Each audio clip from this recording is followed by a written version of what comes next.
Welcome to the Model Health Show. This is fitness and nutrition expert Shawn Stevenson, and I'm so grateful for you tuning in with me today. I've got a question for you. What is the impact that you are wanting to make on the world? Have you ever thought about that?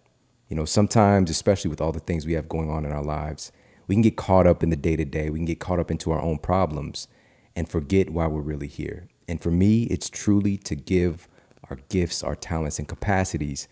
But the thing is, of course, some of those things are dormant. We don't necessarily know right now what it is that we're here to do or what our gift or what our talent might be.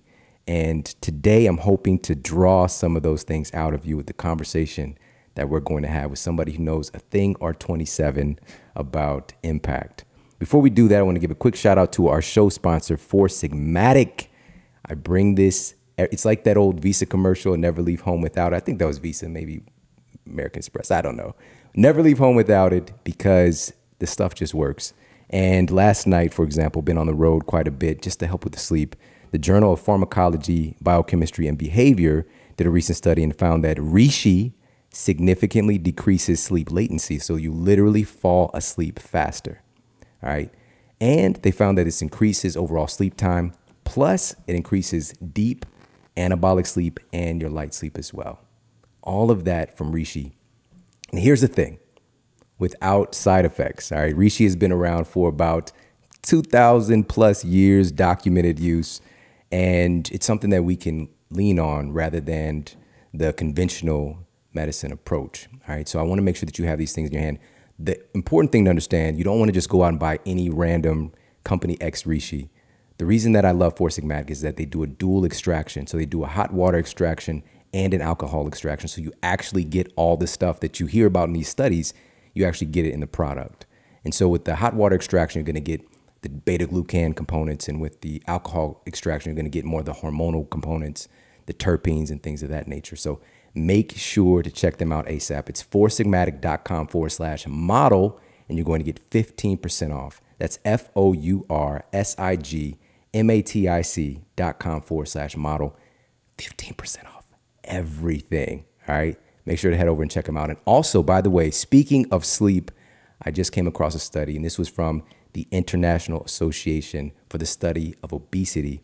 And they found that melatonin is a very potent fat burning hormone. Wait, what? Please understand, we know about melatonin for sleep. This is actually a very potent fat burning hormone. They found that melatonin immediately increases your metabolic activity of your brown adipose tissue. How cool is that? So this is a type of fat that burns fat. And the reason that it's brown is that it's very dense in mitochondria. So it's a very energy active type of fat. And you can get more of that by getting a normal sleep cycle. All right, what a concept. So all of this stuff just says, make sure to take care of your sleep. Make sure to take care of your health. Check out foursigmatic.com/model. And on that note, let's get to our topic and our special guest. Our guest today is the one and only Bilyeu. And this is the thing, guys, listen, you've seen them, you've come across them more times than you can imagine. Quest Nutrition, right? The Quest bars, you've seen them everywhere. He is the co-founder of this billion-dollar brand. And I can tell you right now, and you're gonna hear his story today, he had no idea that he was gonna end up in the place that he's at right now. But he's recently taken a little bit of a branch out from the brand, and he's creating something really remarkable right now. And he's in a very intensive building phase of something special. And this is focusing on human excellence and impact. And today I'm really gonna call forth and ask him to deliver the goods to help you to get in alignment with that and to really focus on your human excellence and your impact as well. And I'd like to welcome to the Model Health Show, Bilyeu. How you doing today, man? Dude, I'm doing well, man. Thank you for having me. It's my pleasure. It's my pleasure. I was noticing, of course, your shoe game as soon as we met. It's respect. Yes, thank you. Yeah, you got it, man.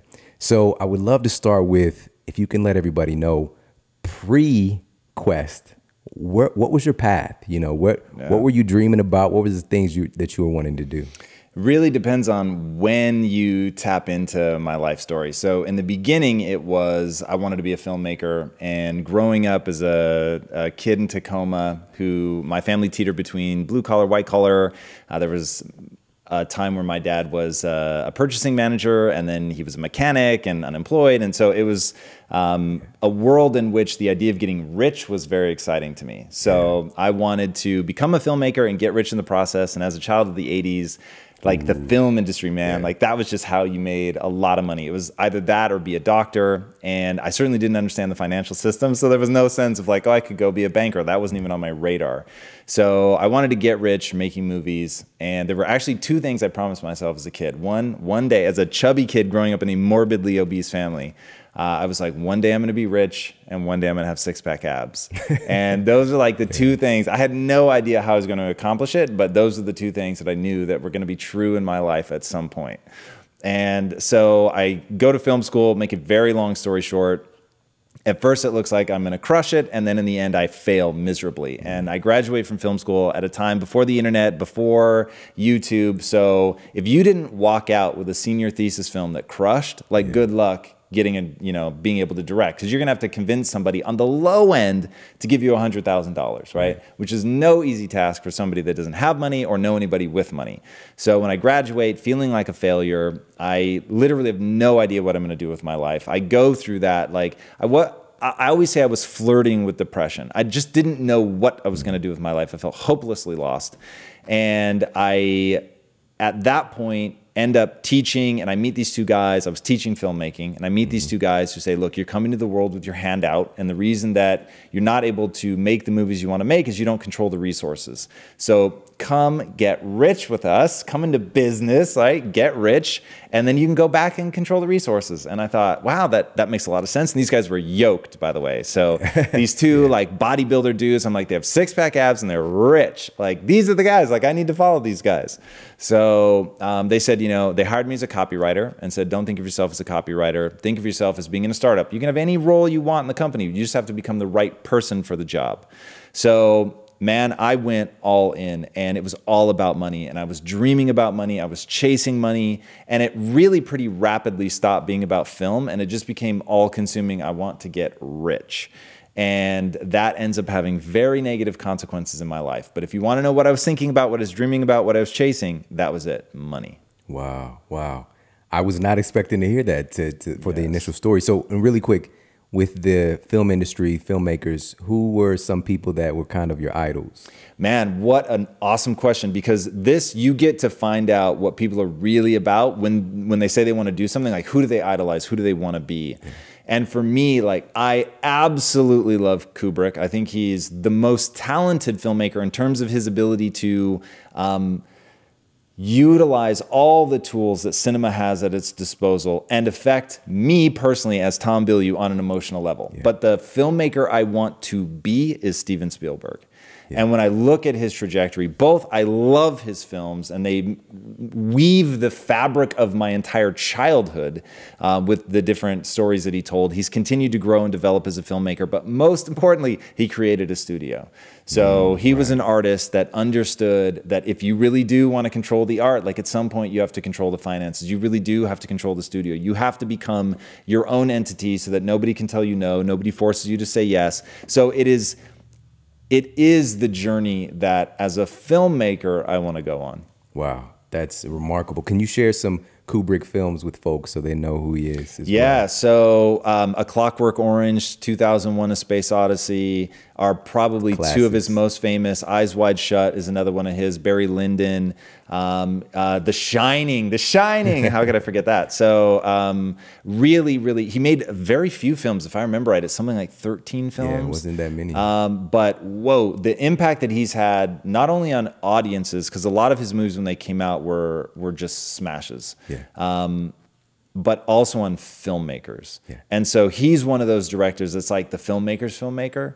So a lot of people that are in the industry, and I think partly because, and you'll get this being really into health and fitness, it's like when you gain mastery in an area, you can suddenly recognize somebody that has like a really nuanced game, and you can see genius in what they're doing that people that just don't really care about that, they wouldn't be able to see the nuance, right? So the more you study filmmaking, the more you realize, whoa, like this guy really like understood the craft, which is it's funny, I've never thought of this before, but I have an obsession with skill acquisition, like getting really good at something. And so when somebody is just objectively good, they've worked their behind off, PG-13, they've worked their, buns off to get great at that thing. That for me is exhilarating. And he's one of those people that to shoot, and I forget what film, but to shoot one of his films, he wanted it to be entirely lit by candlelight.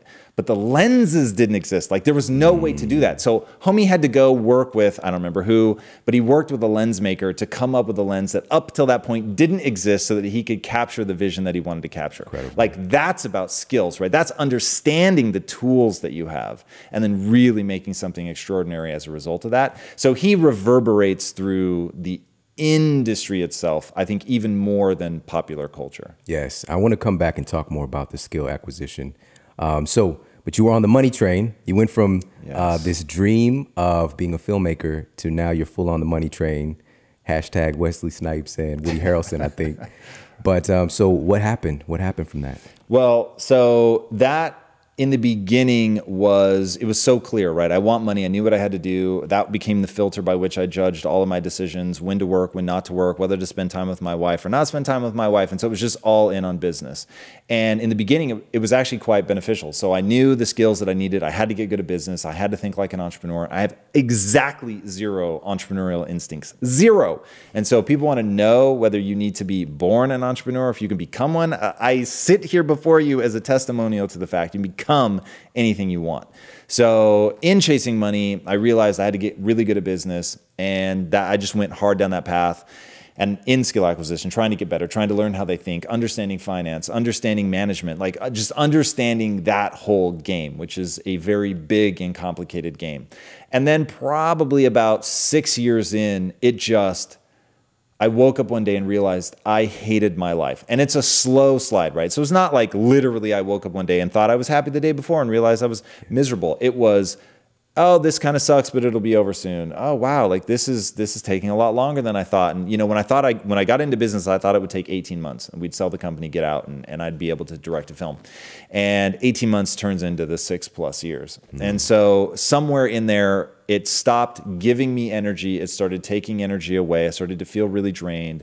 I dreaded Monday mornings. I lived for Fridays. I just didn't feel alive. And the easiest way to explain to people like what passion is really about, it's about developing something where you fall in love with it, you're getting good at it, it's giving you more energy than it takes away. And so there was a time where business was doing that, but I'd hit this trough. It was taking, wasn't enjoying it. I didn't enjoy who I was becoming. I didn't enjoy like looking out at the skill set that I would have to acquire to continue to get good at getting money was not interesting. And so I hit this crisis moment where I realized, man, life is crazy short, and to keep going down this path and feeling the way that I feel and feeling just drained and not like I was myself and not tapping into any of my passions.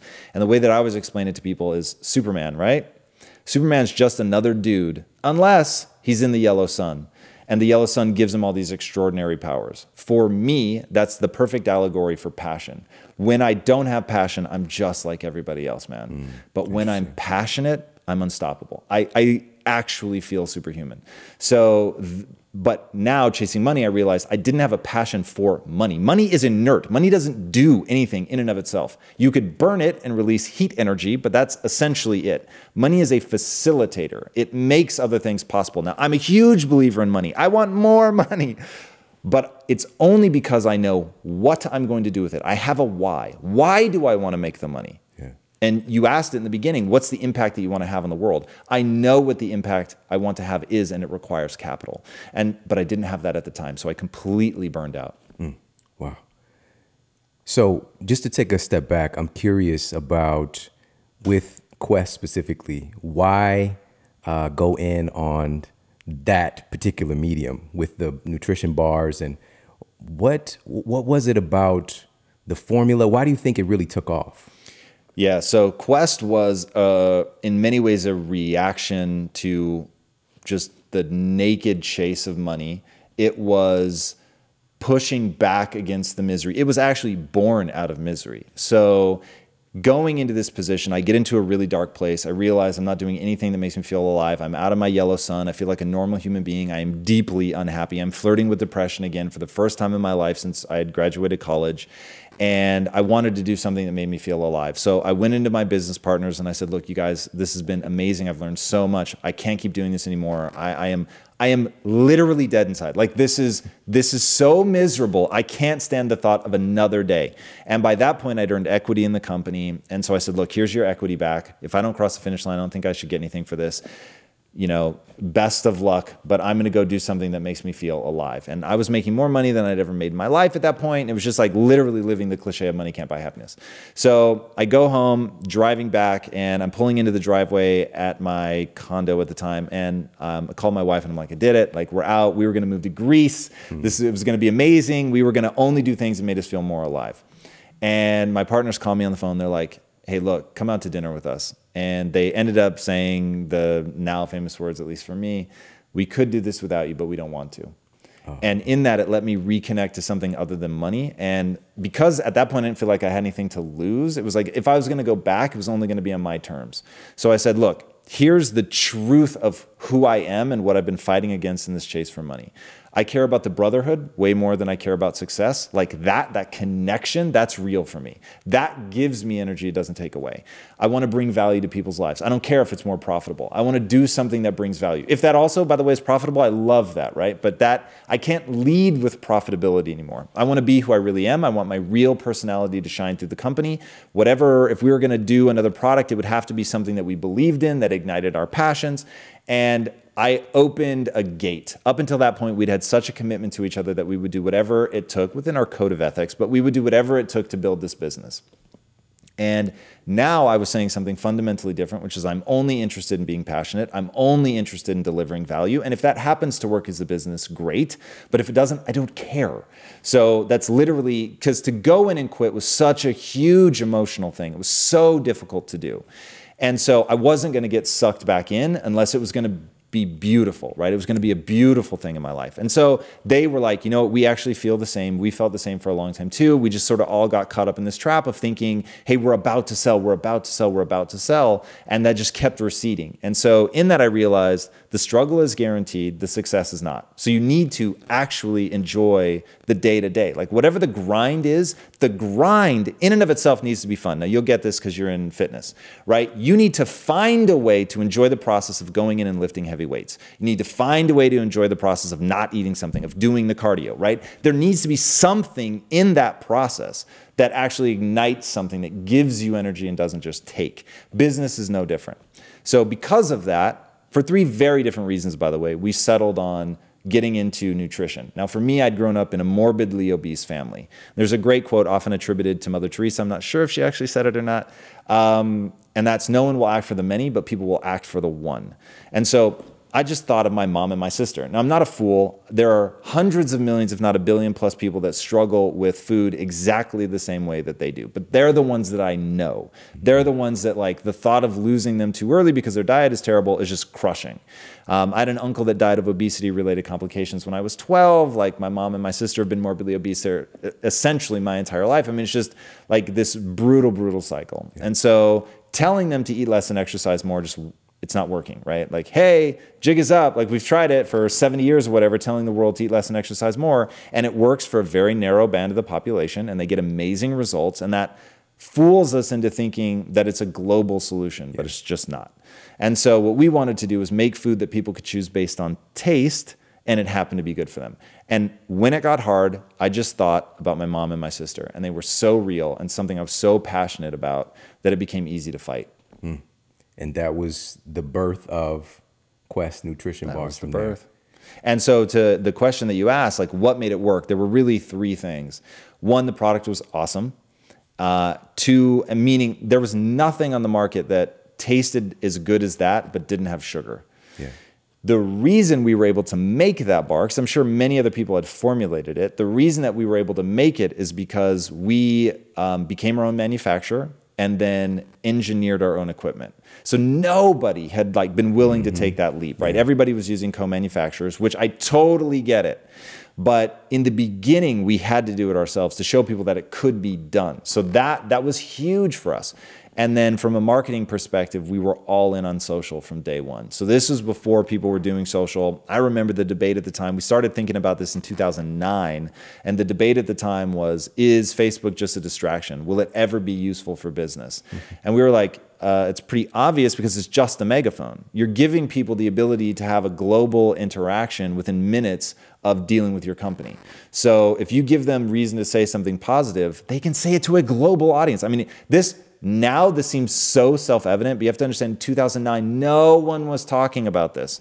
And so the fact that every dime that we had from a marketing and advertising perspective went into social. So it was all about community. It was about supporting people. It was about celebrating transformation. And all of that combined with a product that didn't exist that actually was metabolically advantageous, and boom, you get the explosion. Love it. I want to talk about community and how important that is in building a brand, and also from the individuals who are part of the community. So I want to talk about both sides, why this matters, why it's so profound. Yeah, so man, community as a human being is just already everything. So that is, so do you follow Elon Musk at all? A little bit, yeah. All right, so here's why he blows me away. He talks about getting to the physics of a problem. Now, this is a guy that's building a rocket company to take us to Mars. He had no background in rocket science, okay? He was in finance and decides, well, I can learn that. And the reason he believed he could learn it was he could boil everything down to the physics, right? The laws of physics are immutable. So if I understand those, then I can build something that, as long as it adheres to those, I'm fine. I feel that same way about people. Community is one of the laws of the physics of being a human being, right? Brain chemistry, they give you a lot of the laws of the physics of human beings. And so our desire to be a communal animal is just hardwired into us. So people are always going to respond positively to an uplifting, positive community. So that's just true. That's the physics. So we wanted to build that. We had a decision to make. Do we make the bar a reward for having six-pack abs, or do we make it a catalyst for change? We decided we wanted it to be a catalyst. It was the thing that you gave to somebody who was struggling, and now you could help them. Or it was somebody like yourself that has deep knowledge in nutrition, but it tastes really good, right? So you were meeting people where they were, either giving somebody who was all about self-denial something that felt indulgent but was metabolically advantageous, or to somebody who was really struggling to not eat things that they knew that they shouldn't be eating and give them something that tasted great. So you were giving instead of taking away. And then celebrating their transformations, essentially doing what we called mirror marketing, reflecting themselves back at themselves. So rather than saying, look at me, it was like, hey, look at you guys, look what you're doing. This is really, really amazing. And then encouraging them to support each other. And so that just really caught on. And then there was two parts to that question. What was the second part? So the community itself, for the individuals who are in the community, how important that is, and then for building a brand. You really did answer both of them. Yeah, and so just to put a fine point on why that's good for a brand is you're making them feel good. Just the neurochemistry of it, they feel good, and now that halo effect washes over the brand. Yeah. So, and this was accidental, but for anybody that really wants to know why this is good for a brand, understand this.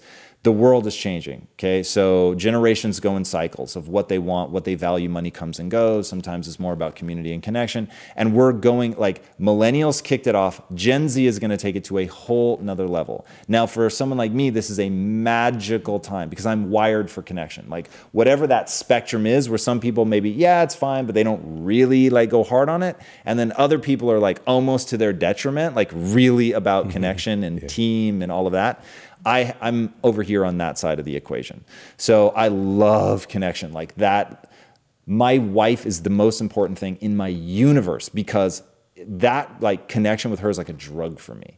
So I just love that. Now, so as we go into this period where people want that, like societally, we're pushing back against money. We're looking at, people who are money grubbing. Like back in the 80s, we celebrated that. Greed is good, right? That is out, man. That is disco. So people are really now about supporting each other, about trying to be socially conscious.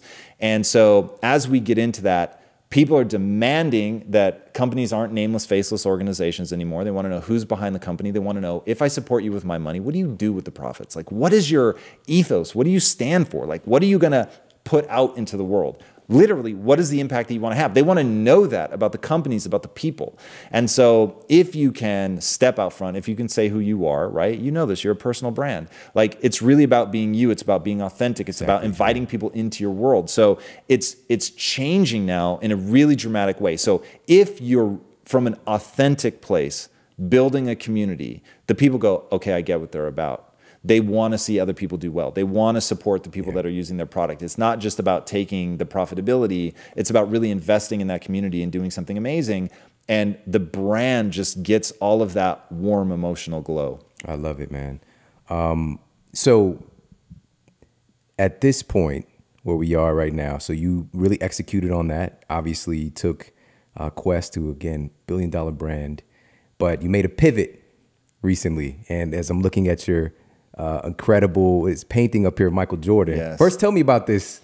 What's the inspiration with this? So right that's here? the Jordan flu game. So it's Michael Jordan, but in a very weird pose you wouldn't normally see him in, hands on knees, bent over, head slung down. That to me may be one of the most meaningful pieces of art I've ever come across in my life, because so the story goes that he either had the flu or food poisoning, and he plays, it's like game 6 or something in the finals, and he has a 103-degree temperature, and he still puts up some of his best numbers of the series. I mean, just absolutely incredible, and they go on to win. So that to me is like, you show up and you play. Like, if you really believe in what you're doing, like if you want it that bad, there are no excuses. It is extreme ownership. And the irony being that I got that painting, and I don't follow sports at all, dude. I'm not a sports guy, but like that bit of, I'll call it mythology, like that story made its way into my heart. So when I saw that, I had to get it.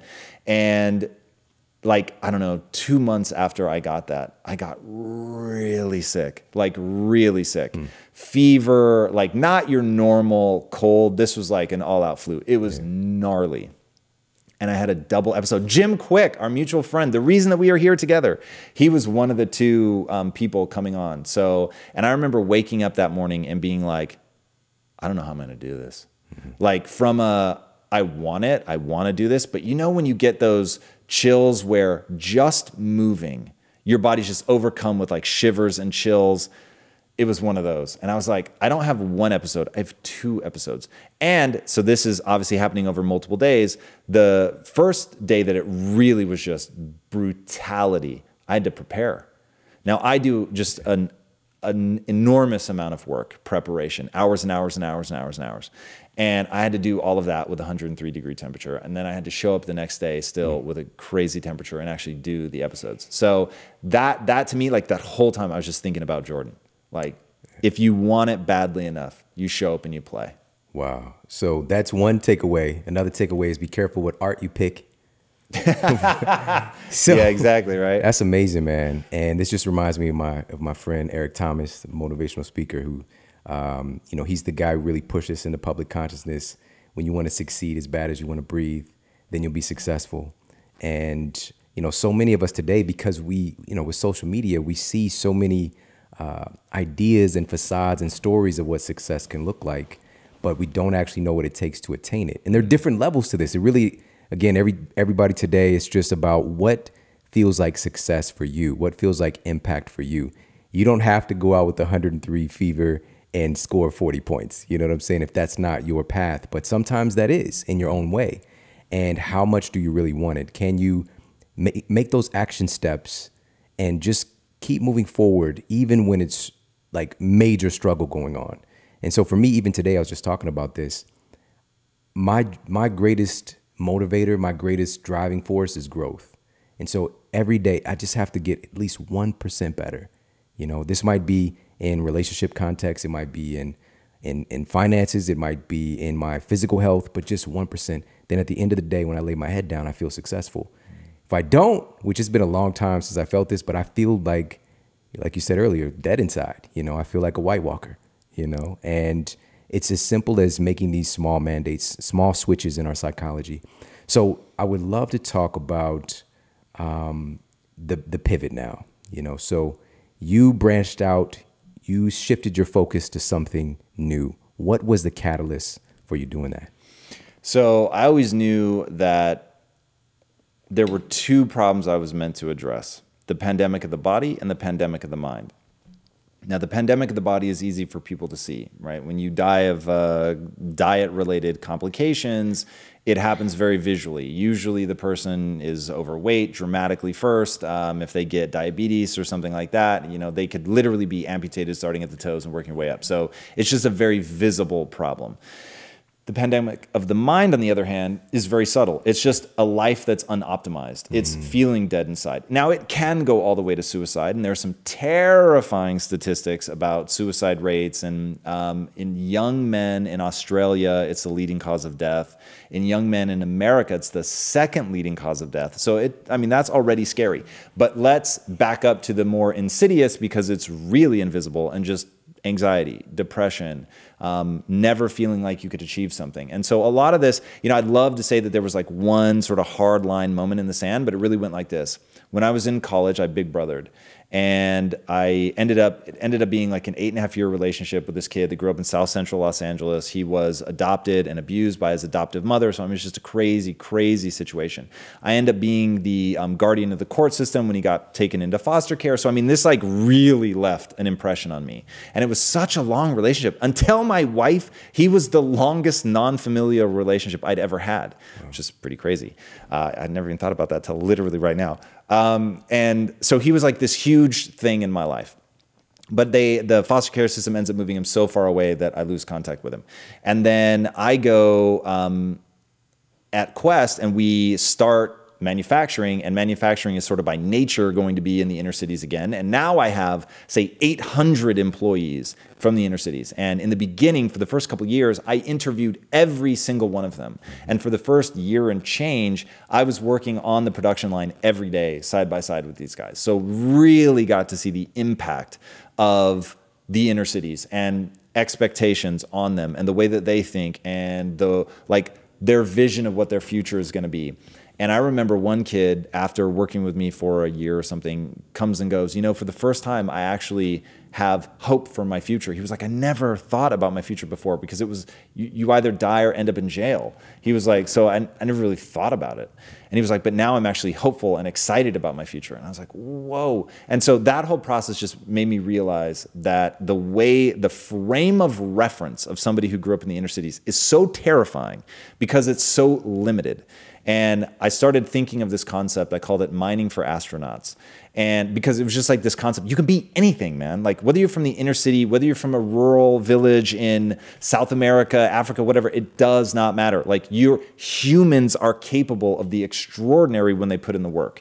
So I'm mining now for these people that have that readiness to wake up, right? So I use the reference of the Matrix all the time. So like they talk about in the Matrix, not everybody's ready to wake up, but you find these people, they are ready, they're excited, they want to take ownership, they want to do something, they want to go on a path of skill acquisition, they want to work hard, they want to do something extraordinary, they're willing to believe. Once you put invest a little bit of belief in them, they're willing to take that and run with it. And so doing all of that, like at Quest, I wasn't thinking like, what's my next move? And to be honest, I always thought Quest was going to be my forever company. And that's why, so what is now Impact Theory originally started as Inside Quest. And we built an entire studio inside of Quest. We were making all of our own content. We did an interview show like I do now with Impact Theory. And I thought that the brand would be able to expand enough to take in both the body and the mind. Now, I learned a very hard lesson about the way that people approach brands, which is they thought of us as the protein bar company. So they're looking at me as the co-founder of a protein bar company doing the show about the mind, and they're just like, what do you, like, it was such a disconnect for them. And so it was going to be a very long and expensive slog to get them to see the brand in a new light, which wasn't a vision that was necessarily shared by my partners. And so it was going to be me sort of dragging them along on this journey that was going to be very expensive. It didn't match with where they saw themselves going. So we'd had the kind of success where we didn't have to do that. So it was like a beautiful 14-year relationship. Absolutely loved it. We did some extraordinary things, but I couldn't not build Impact Theory. So if it wasn't going to be inside of Quest, that meant that I had to spin it out into a standalone company. So that's what we did. And here we are. Wow. Wow. That takes some courage for sure. But it just sounds like you were compelled, like you just said, you couldn't not do it. That's so profound. How, well, before I get to that, the name, impact theory. So Yeah. what's up with that? Well, oh man, I wish that we had done like a time lapse of us trying to name this company. It was a brutal slog of where you're trying to take your ideology, where you want it to really say what you're about. And we went through just an inhuman number of variations and floated some out to, like, there are services that will actually let you survey people. So you pay like $200 and you get 800 people to reply and say, like, you know, what do we think of this name? And the one that I really wanted was Mission House. And I loved it so much. And it just, everyone was like, I think it's soup kitchen, soup kitchen, soup kitchen. Exactly. And so I was like, oh man, but it really captured my imagination. But I just had to acknowledge, No, I mean, okay. that actually, when I was a kid, the Hosea house popped right into my mind. That's where we get food for our family when we weren't doing too well. Yes. So as soon as you said it, that's what I thought about. Yeah. So good job not going with that, but I see why it would be awesome. So, and for the reason that you think of it was actually part of the reason that I liked it, right? It had this sense of like, we're gonna look after you. This is a safe place, like, and just I'm on a mission. But mission is very much a word that has just way too much baggage. So we were brainstorming a bunch. We had thrown impact theory. We must have had literally 250 to 300 names that we had thrown out. Some of them are hysterical. And this one just stuck around, and we were just at an impasse. What are we going to do? And somebody said, you know, like, what about impact? Originally, it was there were two: impact machine and impact theory. And I was like, man, I really like impact machine, but I don't feel like we've earned that yet. And there's this whole concept, I think it's been largely debunked, but it put the notion in the public consciousness that the moon was created from an impact on the earth from a meteorite or whatever. And that's what spun off the moon. So it's known as the impact theory. And so I always liked that it came from this other realm of, cosmology. And so I found that very interesting. And then I just thought, it's right for us because I'm not dogmatic. I have a hypothesis, and my hypothesis is this: to have the impact that I want to have on the world, I need to build a studio that will rival Disney. So TV shows, movies, comic books, all of it. The reason is the way that humans assimilate truly disruptive information is through narrative. That's just like when I talk about getting to the physics, that's the physics of the human mind. We transmit things through emotion and story. So when you want somebody to take on a new identity, you have to give them an identity to adopt. Now that could be a real person, Elon Musk. It can be you, that I'm sure there are many people that look up to you, they want to be like you. So you can give them a narrative in that sense, or you can give them a real, just straight fictional narrative, Star Wars, The Matrix, and a whole host of other amazing stories. So that's what I believe to be the answer to this problem of how do you end what I call generational poverty. So think of me again in context of working with a lot of people in the inner cities, and I see that it's ideology passed on from generation to generation. So how do you break that cycle? So I didn't want to do the equivalent of eat less and exercise more, which is essentially, I think, the kind of content that and thank you, giving me the platform to do right now is eat less and exercise more. It's me diatribing about the hard work and all of that, all the things that I've done. It isn't the like entertainment, emotion, going on this awesome roller coaster that I can love just for that sake, right? Like pure raw entertainment. The Matrix changed my life, but it's just entertainment. But I read a layer deeper, but that was up to me. It exists on both levels. So that's my theory. So we called it impact theory, that this is really our theory on how to have that impact. And I joke that, if 10 years from now we end up being right, then we'll change the name to impact machine. But for now, it's impact theory. Awesome. Wow. Just hearing this and then thinking back to my story, since we heard Mission House earlier, this is a situation where I can speak from experience in growing up where we were getting food from a food pantry, or where my mom would have me to look in a dumpster for cans to go recycle to get some money so we get food on the table. She would sell her blood literally sometimes. And growing up with those conditions and seeing every now and then my mom would come into some money, but very quickly it would disappear. Like that money thermometer was an issue. Where can people start? Because for me, it was definitely a process of starting to see those paradigms that I'm carrying around, these perceptions about reality, and being financially stable or even financially wealthy.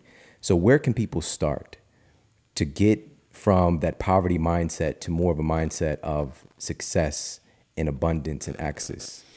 I think the honest answer is recognizing the physics of the human animal. So we are the ultimate adaptation machine. We've become the apex predator because of our ability to adapt. So every species through evolution has had to make the choice, do we become hardwired or are we set for flexibility? And most animals are hardwired. That's why a horse comes out and it can walk and run the day it's born, right? Think about that from a human perspective. When kids start walking at like a year or some crazy thing. So we're born for maximum flexibility. We're a ball of jelly, can't hold its own head up, has to be cared for. But what we've traded off for is the ability to go in essentially any direction. Now, if you can believe that, and if you can believe in brain plasticity, meaning that the brain responds to the environment, that you can learn virtually anything, and the brain will actually rewire itself to accommodate that new knowledge. So then it's like, okay, if you believe in that, and that's really, when I say humans lead with belief, which I think is 100% fundamental and true, you don't do anything until you believe you're going to get a positive result. Now, that doesn't mean that I don't pick up a basketball unless I think I can win the NBA finals. It means that when I pick up that basketball, I believe that I can improve. So that is the core fundamental step one. Believe that you can get better over time. Now, if you need further scientific proof of that, when they decoded the human genome, they thought, this is it. We're going to solve everything. Cancer is going to be gone. Heart disease gone. Everything just gone, gone, gone. We're going to be able to solve all these problems. And they realized, wait a second, there's only 20,000 genes in the human genome. How can that be possible when an onion, some types of onions have 40,000 genes? Are we really saying that an onion is more complicated than a human being? And the answer, of course, is no. But they were discarding all of this stuff they called junk DNA. Right. Then they realized what junk DNA actually is epigenetic signaling. So it's our encoding's way of saying, okay, these are the 20,000 genes that you have, but I can turn them on a lot, I can turn them off, I can turn them on a little bit, right? Like all these shades of gray. Now you take those 20,000 and magnify them over our near infinite ability to respond to our environment, and you get this crazy apex predator that's capable of just about anything. So like that, I just want people to understand that, because what happens is people develop an identity of who they are. By the time they hear my message, good Lord, like they have such a solid view of who they are that is so influenced by where they, literally the zip code that they grew up in. Okay, not like what they're capable of. The zip code that they grew up in is going to form their own opinion about themselves and what's possible. That's so horrifying to me that I can't even begin to tell you.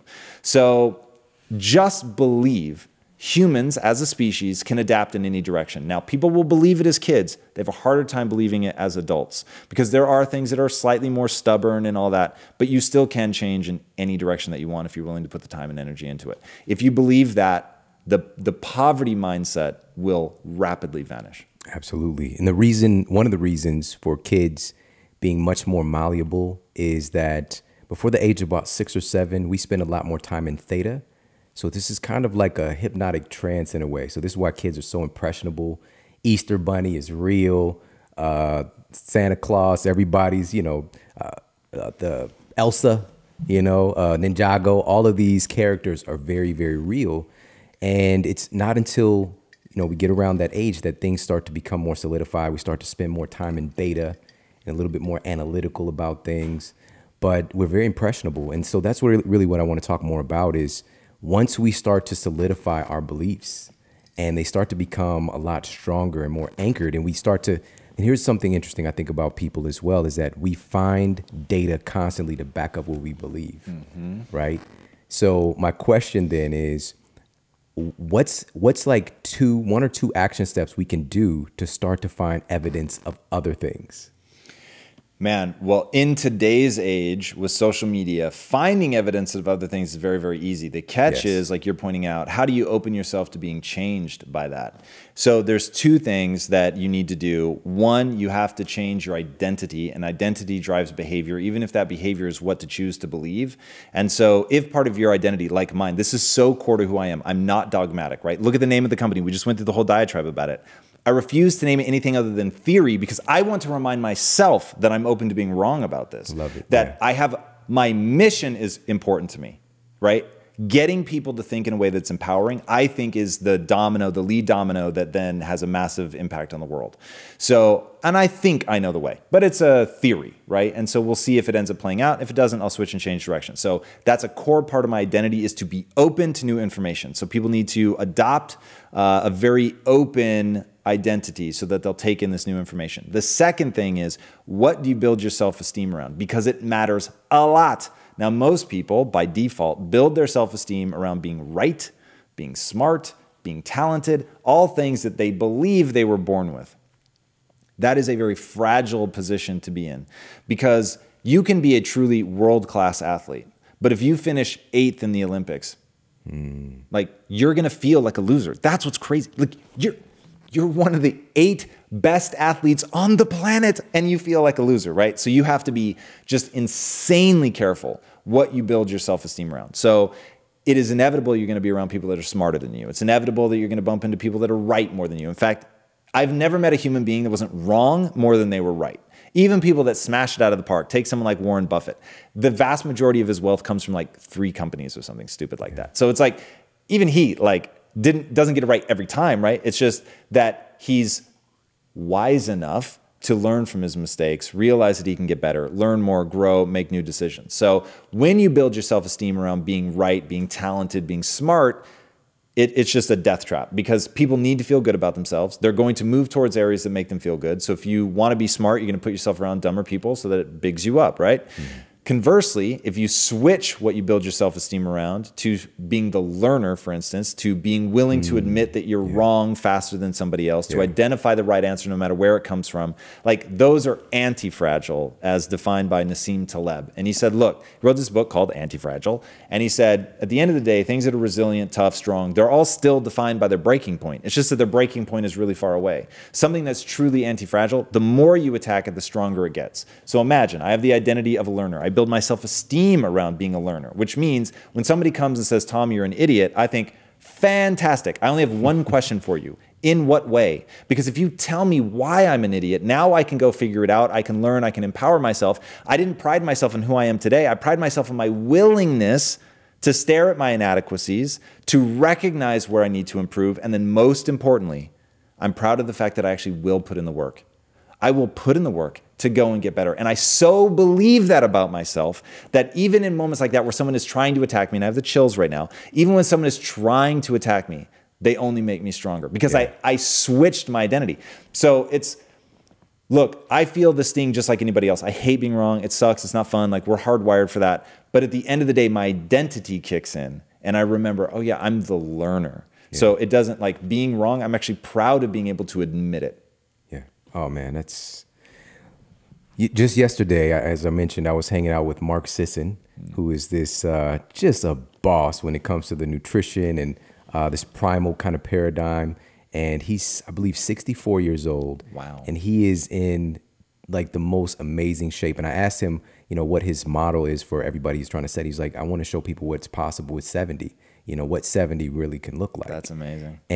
But he shared with me something so profound. It was just in passing, and this wasn't recorded. And so I want to share that right now. And it was about identity, but it was random. He didn't think about this. It was only until you said that. And he was, you know, we were talking about St. Louis, and, you know, because I'm out here with you guys right now in Cali. And he's like, I got a St. Louis story. I was there, and he was an elite endurance athlete. He won like 4th place in the triathlon, like the Hawaii triathlon. Wow.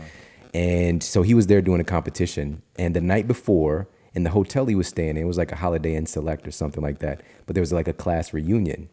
And I was thinking maybe he was going to be bothered by it or something, the way the story was going. But he was like, you know, I went downstairs and I slapped on a name tag and just crashed the party. And basically he was like, even 6 people came up and said, I remember you. And he had never seen any of these people before in his life. But he changed his identity. And he was like, I had one of the best nights of my entire life in St. Louis when I decided to be somebody different. That's how simple it actually is. We can actually decide to be somebody different. It's looking at the wiring that we're carrying, though, because, again, this is like physical substance in our brain. You know, these neurons are connected, these synaptic connections. It's physical. But we can create new channels at any time, you know, and something we kind of open with this idea of neuroplasticity. And so that's what I want to encourage people to do. And I would love for you to talk more about it, like maybe a couple of action steps on changing your identity. How do you go from I'm the person who is the victim, like why does this stuff happen to me? Why do people keep hurting me? To being somebody who is the courageous person or the strong person that other people can look to. You know, man, what's amazing, you gave me the chills just in asking the question. That is the answer. So yes. What you did was you identified somebody saying, oh, I'm the victim, right? So step one, identify what is your identity right now? Like, what is the story that you're telling yourself about yourself? And then you're going to co-opt it and you're going to tell yourself a new story and you're going to say it in such a blatant, simplistic way. I think people think I'm joking, but this is how I went from scrounging in my couch cushions to find enough change to put gas in my car and feeling a lost, incapable, stupid, undereducated to building $1 billion business. Is I started telling myself things like this. I'm the type of person that.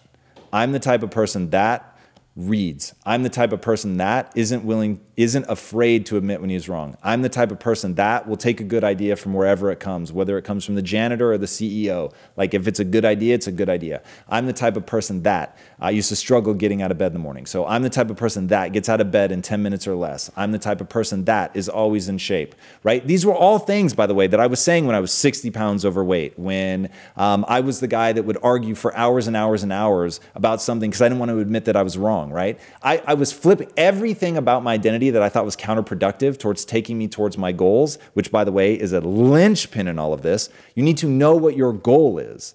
If you want to be empowered, if you want to be lean, if you want to be in shape, if you want to build something that matters, if you want to have impact, like get real clarity, because then you can just ask, hey, these are all the things that make up my identity currently. Are they moving me towards my goal or not? For instance, I'm smart.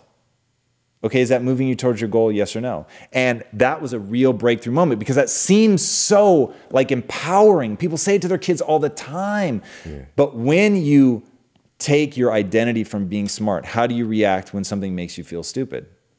You shy away from it. You move away from it. You try to never be in that position again. You try to argue and convince other people. And that you have to have the awareness to recognize that you're doing it. But there is a voice inside of you that screams at you when you know you're wrong. Even if the only language that scream has is anxiety, discomfort, anger, right? It's why there's the Shakespeare quote, the lady doth protest too much. When somebody overreacts to something, you immediately go, I touched on a nerve, right? Mm-hmm. So if you find yourself overreacting, something is touching on a nerve, figure out what that is, change your identity now to be something where it's going to actually empower you and move you forward. So changing your identity is really very simple. There is a knock-on effect, however, which once you start saying like, I'm the type of person that is always in shape. Well then, you better also be the type of person that eats right. I'm the type of person that goes to the gym, and you're gonna either earn or lose credibility with yourself every day. And this is where people get messed up. They think, well, nobody's watching, I can get away with this. But you're watching. And so you're going to erode your sense of self. And it doesn't matter what other people think of you, but oh dear God, it matters what you think of yourself tremendously. So getting micro victories is really huge. So you'll notice I say to myself, I'm the type of person that goes to the gym every day. I'm not saying I'm the type of person that goes in and sets a PR every day, because there's some days where I don't feel like it. But let me tell you, I'm going to roll up to the gym. I'm going to do what I said I was going to do. I'm going to earn that credibility with myself. And then, yeah, there are some days where I really push and I go hard and I reward myself emotionally for that. Well done. You know, you really push it today. That's awesome. Feel good about that. And so then I'm more likely to do it the next time. So when you it's what I call bright lines. When you create a bright line, for instance, I have massive number of bright lines around my food, which is how I've been able to lose 60 pounds, keep it off for almost 10 years at this point.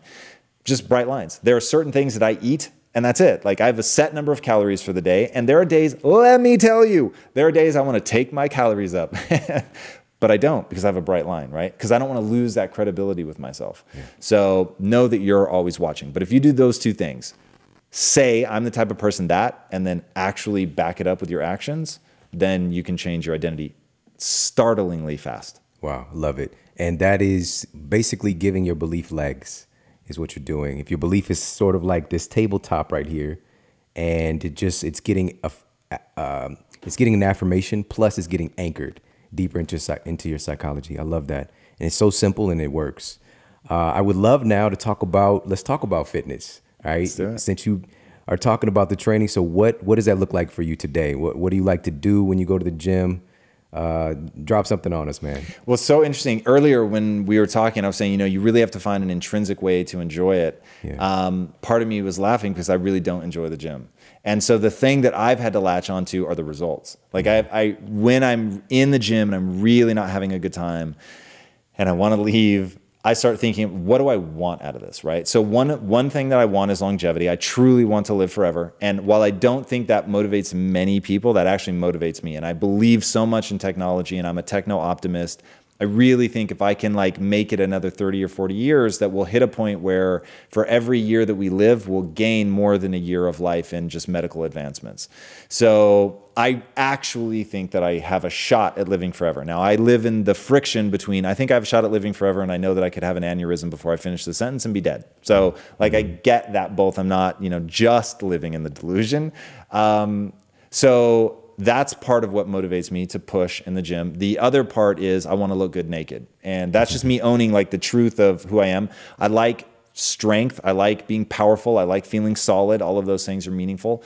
But I'm very religious about going to the gym. So even though I don't like it, I get a tremendous ego boost out of that. The fact that I don't like it and I still do it makes me feel like a stud.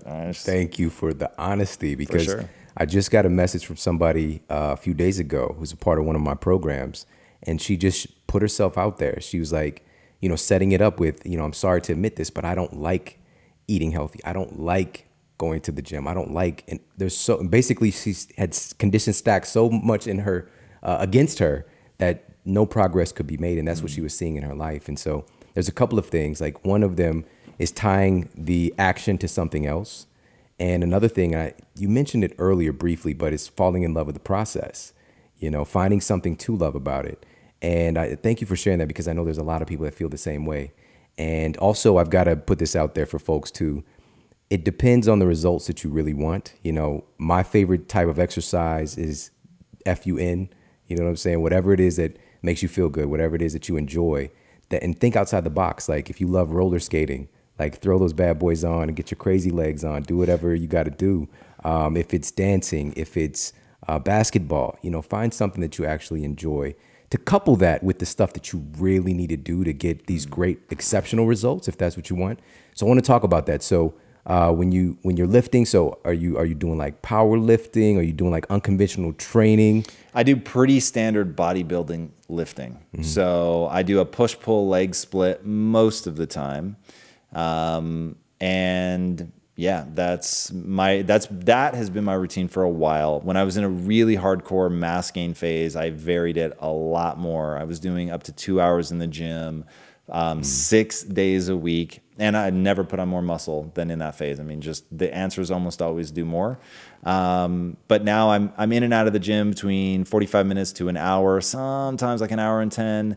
If I'm really trying to get lean, I'll do cardio, but for the most part, it's, bench press, curling, squats, just like the deadlift, your real basics. Got it. So this is something that I can impart then right now, is implementing some of this unconventional training. It was a couple of months ago when I got into that, because this is the stuff that works. Number one, it's like the 80-20. If you do those things you just talked about, but in this game, like that 20% matters too. So I actually injured my wrist. I was doing I don't even like telling this story, but I was doing a heavy deadlift the day before. And the next day, and I've done this so many times, I was doing a press workout. And I grabbed two 110-pound dumbbells, and my grip was ridiculously weak this day. And I've seen it before, but not this week. And a smarter version of myself would have been like, maybe I just do something else today. Yeah. But I was like, nah, I got this. I just need to get it up and I'll be good. And so I kicked the weights up and I had them over my chest as I'm laying back. And I felt like my wrist had to pop, which I just popped just now. And so I just let it pop. And when it did, pain just shot down my arm. But you would think I would put the weights down. I didn't. I did the set. You would think I'd be done at least. No, I did 2 more sets and I did incline press and I finished the workout because I just was like, it'll go away. Yeah. And the next day I couldn't turn my steering wheel, Whoa. And that lingered on for a couple of weeks until eventually I got a scan done. And there was no structural damage, fortunately, and even got an ultrasound done recently. But it was just a nuisance. And this also reminds you of like, when things are going so well and you feel good and something happens, you start to really understand how valuable these things are in your life, right? And you start even seeing people like, look at him turning his steering wheel. That's messed up, you know? And so, but the message is, prior to that, for like 2, 3, 4 weeks, I was telling myself over and over again, I need to get on my kettlebell work. You know, I need to make sure that I'm doing my wrist mobility exercises. Those were the exact, it's like the Michael Jordan. Like, you got that piece and something showed up and you got that lesson, you know? And so for me, it was to not push that 20% out to the side. So I've got my kettlebells now. And by the way, the On It kettlebells, I don't know if you've seen these, the Primal Bells. Yeah. They've got the Primal Bells. They've got a partnership with Star Wars now. So they've got like the Stormtrooper kettlebell. That's dope. They've got Marvel. They got a partnership with Marvel too. So they've got the Iron Man kettlebell. First of all, they're sexy. Makes it just fun to just go over and grab it and do some swings or something like that. But so everybody, make sure to check out onit.com/model. That's ONNIT.com/model. You get 10% off all of their exercise equipment. Also battle ropes. Do you ever work with those? I have not. I know what they are, but I've never used them. You're gonna love them. I'm gonna get you a battle rope. It's gonna be the gift. So battle rope, Big Red is the one that I have. I think it's like 50 pounds. So it's some serious weight. You could do a lot of stuff with it. So guys, head over, check them out. Of course, they've got the amazing supplements as well for human performance, gear, onit.com/model. All right, so this has been absolutely mind-blowing for me because of hearing more of your story. Like, there's certain things I had no idea about, even the story of impact and, you know, being a big brother. That's really profound. And it's amazing to see that and to see that as the underbelly of what you're doing.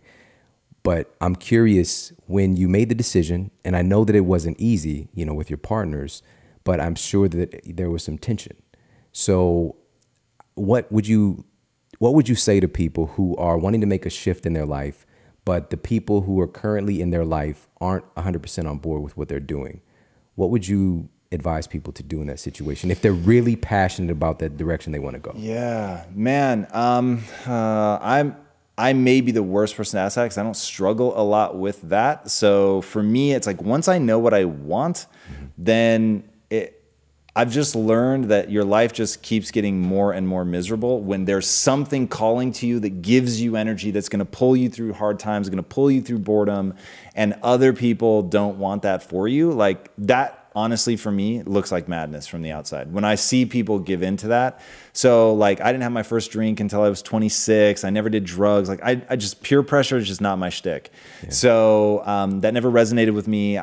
Like, when you want something, the people that don't want something, that's where I get scared. Because if there's nothing that's pulling you, if there's nothing that generates that energy in your life, then I get it. Like, you're more likely to be swayed by the tide. But man, create something in your life. And I say create on purpose, but create something in your life that is exciting for you, that you get amped up about. And whether that's video games. In fact, I'll just answer the question very simply. Go all in on something. Like, once you're all in, man, and you're like, you go through the process of really falling in love. I don't believe that it's an archaeological dig to find passion. I believe that it's constructing. You build it. You build a passion. You create it. It starts as an interest, and you build it into a passion by gaining mastery. So whatever it is that you're going to give yourself over to, give yourself fully to it, man. Commit to it. Get great at it. Get so good that you can't be ignored. And like, so in video games, I love video games, by the way. And in video games, there's a derogatory term for somebody that really wants to get good. They call them tryhards. Now, that is utter madness to me. I am a tryhard. In everything that I care about, I'm a tryhard. Why wouldn't you be? Like, it is so crazy to me that people give other people a hard time about being a tryhard. Like, if I'm going to do something, I am going to try to get great, or I'm not going to spend time at it. So, man, that for me is the answer. Like, if there are people around you and they're heckling you, and maybe they love you. In fact, let's make it hard. They love you. They want something good for you, and they're heckling you because they think you're going to fail. So now it's really hard because you can't doubt their motives, right? Like, these are the people that in your life, like, they've been there for you. They've supported you. But at the end of the day, if I know what I want and you can't see the vision, I'm not going to wait for you to catch up to that with all the empathy and compassion in the world. I'm going to say, look, I totally hear you. I get that you want something good for me, but just so you know, this thing gives me energy. And so I'm going to be doing that thing. I'm going to pour myself into it. And if I fail, I'll learn. Like, I'm not worried about the failure. The failure doesn't reflect bad on you. I'm going to learn from it. So I'm not going to have emotional damage from the failure. So like, hey, enjoy it. Like if I fall and you find that at least amusing, then, you know, hey, like have fun. But to me, then if people are trying to be vampiric and they're trying to like really stop you from doing something, you just can't spend time with them. And that is, I get it, for most people, that's really, really hard. But you have one life to live. This is it. Whatever that thing is that you're going to be all in on, don't let anybody stop you or slow you down. Love it, man. This just reminds me of something really profound, that with this neuroplasticity, your mind really does stretch, especially when you get outside of your comfort zone. And it's very difficult, if not impossible, to go back to the way things were. So once you do that, you're already increased on the scale of human potential. You've already moved yourself up. You can always go back and do that lower scale work, but you're bigger and that container's bigger now. So I love that, man. So final question for you. What is the model that you're here to create with the way that you're living your life personally? What's the model you're creating for other people with how you're living your life personally? You can do anything you set your mind to without limitation. Like, that's it. You just have to be willing to go through the hard work to acquire those skills. And I know that's a lie. I know there are limits, but it doesn't do any good to focus on the limits. Like, blind yourself to them and just go after it as if, as long as you put in the work, it's going to pan out. Like, yeah, man, that's it. I want people to see that. I want them to see that you really can have impact on a global scale if you're willing to actually figure out what it takes, and then to actually get the skills to be good at that, and then actually get up and execute on it. Tom, you are a phenomenal human being, and your energy is contagious. Thank you, man. And I just want you to, and I know you're going to do this anyways, but please don't stop. Just keep doing what you're doing, because you are impacting a lot of lives. And it's just, you already know there's a trickle-down effect to that. And we need folks like you, like right now, like yesterday. All right, so thank you so much for being who you are, man. Thanks for having me on, dude. This is awesome. It's my pleasure. Can you let everybody know where they can connect with you, where they can find your show and all that good stuff? Absolutely. You can find me anywhere across all socials at Tom Bilyeu. My name is unfortunately spelled a little bit weird. It's B as in Bravo, Ilyeu. You can follow me literally Facebook, Instagram, Twitter.